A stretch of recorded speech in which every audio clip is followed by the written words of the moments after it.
मैं अपने sporting heroes के लिए आया हूं और मैं ये जानता हूं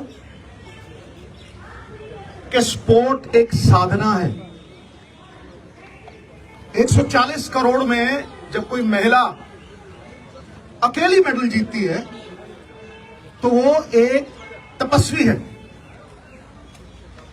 और वो रोल मॉडल है जिसकी प्रेरणा से करोड़ों लोग खेल जगत में वो प्रयास करते हैं जिससे देश गौरवान्वित होता है। ये रियल हीरो नहीं है गुरु, ये रियल हीरोज हैं जो मिट्टी से मिट्टी होते हैं। इसलिए इसको छोटे दायरे में बिल्कुल मत रखना। ये छोटे दायरे की बात नहीं है, ये पार्टियों से उठ के ऊपर ये देश की सभी औरतों के सम्मान की लड़ाई है और ये सीमित नहीं किया जा सकता। इसे उसी नजर से देखना होगा। अब देश के लिए सवाल यह है कि क्योंकि दोषी एक बड़ा आदमी है तो क्या यह सिस्टम उसे सुरक्षा कवच पहना रहा है या मंशा सजा देने की है? किसी भी केस की बुनियाद एफआईआर होती है और एफआईआर एक पब्लिक डॉक्यूमेंट है। अभी तक वो डॉक्यूमेंट पब्लिक नहीं हुए। मेरा सवाल है 10 दिन क्यों लगे एफआईआर दर्ज कराने में?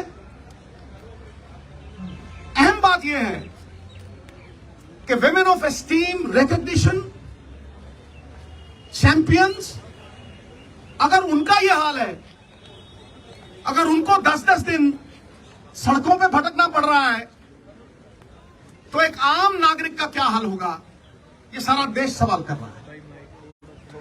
ये सिस्टम पे सवाल है, ये मेरी निजी लड़ाई नहीं है।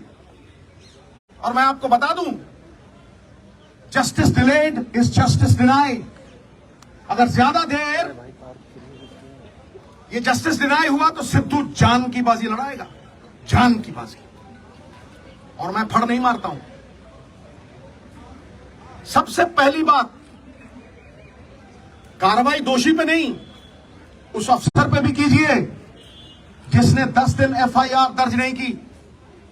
Lalita Kumari versus the state of UP, it is mandatory to register the FIR once a cognizable offense is deciphered.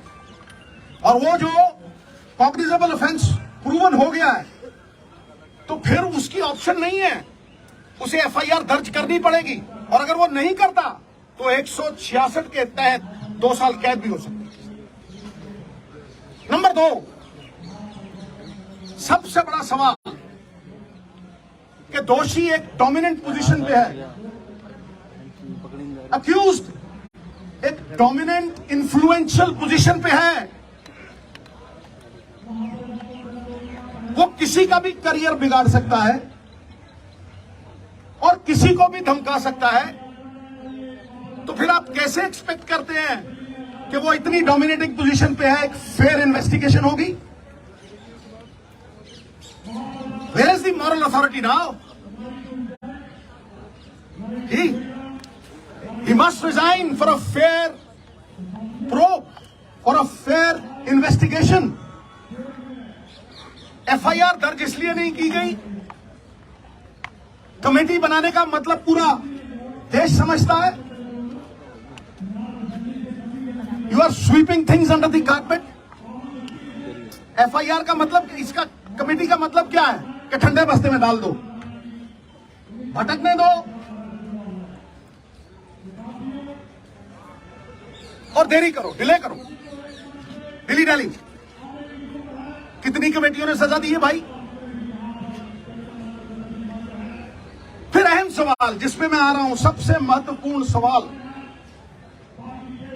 अब जो एफआईआर हुई है और कोर्ट की प्रोसीडिंग से मैं पूरी तरह से कन्विंस्ड हूं वो पॉस्को एक्ट के तहत हुई है।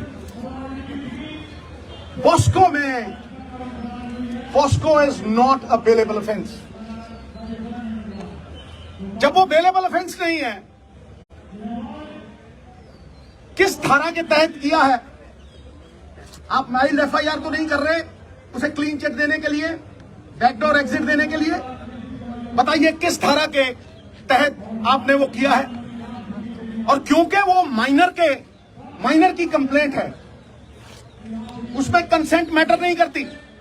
मिनिमम सजा 3 से 5 साल है, अरेस्ट क्यों नहीं हुई? I am asking the question, ये अरेस्ट क्यों नहीं हुई? और सबसे बड़ी बात, इस बात को मैं आपको विनती कर रहा हूं, इस बात को मैं चिल्ला के कह रहा हूं कि अगर आप सच तक पहुंचना चाहते हैं, अगर आप तथ्यों तक पहुंचना चाहते हैं, you want to uncover the truth, तो जैसे बाकियों की होती है custodial interrogation is a must. पकड़ो जैसे होता है, अरेस्ट करो और कस्टोडियल इंटेरोगेशन, वरना it is a meaningless exercise, फिर उसका कोई फायदा नहीं है। बारंबार 10 दिन भटकाते रहे हो। इतने बड़े बड़े लोग हैं, तालीम का जोर इतना, तहजीब का शोर इतना, अरे बरकत क्यों नहीं होती? तुम्हारी नीयत में खराबी है, तुम्हारी नीयत में खराबी है। और देवताओं की नीयत में भी आ जाए अगर फर्क, नजारा चाहे जन्नत का क्यों ना हो जाएगा गर्क।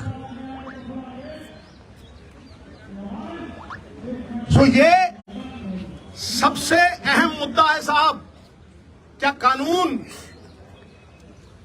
ऊंचे लोगों के लिए दोहरे मापदंड रखेगा?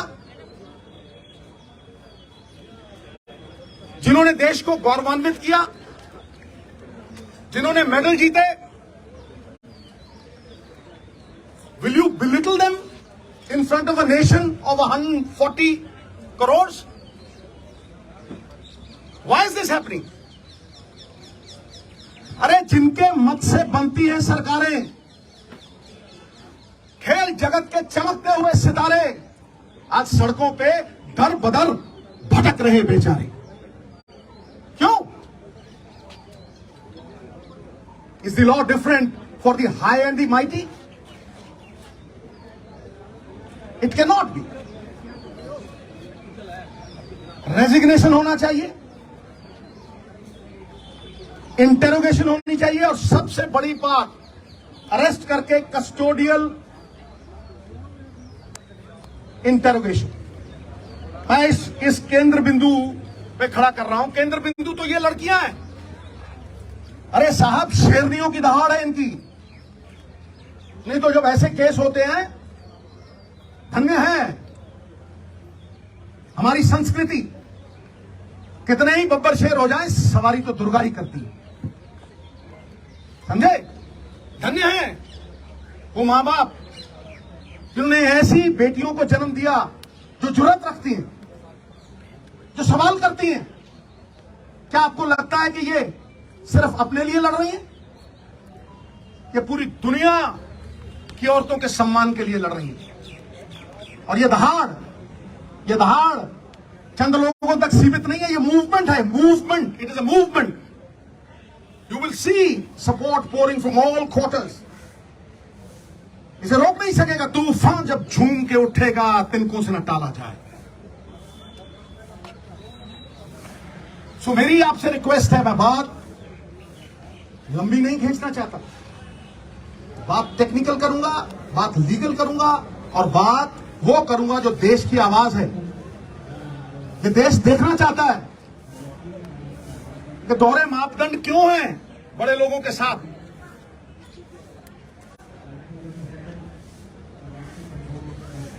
सही और गलत की लड़ाई में न्यूट्रल में नहीं रह सकते आप। आपको पक्ष लेना पड़ेगा, आपको पक्ष लेना पड़ेगा। सत्य तक पहुंचने के लिए आम आदमी में विश्वास जगाने के लिए लखीमपुर खीरी की तरह मत कर देना। मैं कहता हूं किसी पार्टी का हो, कोई भी हो,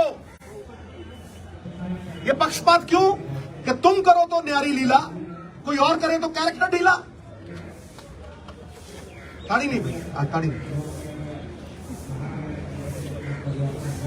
ये लोगों का दुख, दर्द, तकलीफ है। एक स्पोर्ट्समैन होने के नाते मैं जानता हूं पसीना बहाए बिना ये अचीवमेंट नहीं हो सकती। इनके सेल्फ एस्टीम को ठेस पहुंचाना इज हर्टिंग नेशनल प्राइड। तो मैं आखिर में आपको लिखित प्रेस नोट भी दूंगा, और मैं लिखित देने से पहले चंद लाइनें कहना चाहता हूं कि हो चुकी है पीर पर्वत सी पिघलनी चाहिए, इस हिमालय से कोई गंगा निकलनी चाहिए। सिर्फ हंगामा खड़ा करना मेरा और इनका मकसद नहीं, सारी कोशिश है कि यह सूरत बदलनी चाहिए। फिर मेरे दिल में ना सही तो तेरे दिल में ही सही, हो कहीं भी आग लेकिन आग जलनी चाहिए, सूरत बदलनी चाहिए।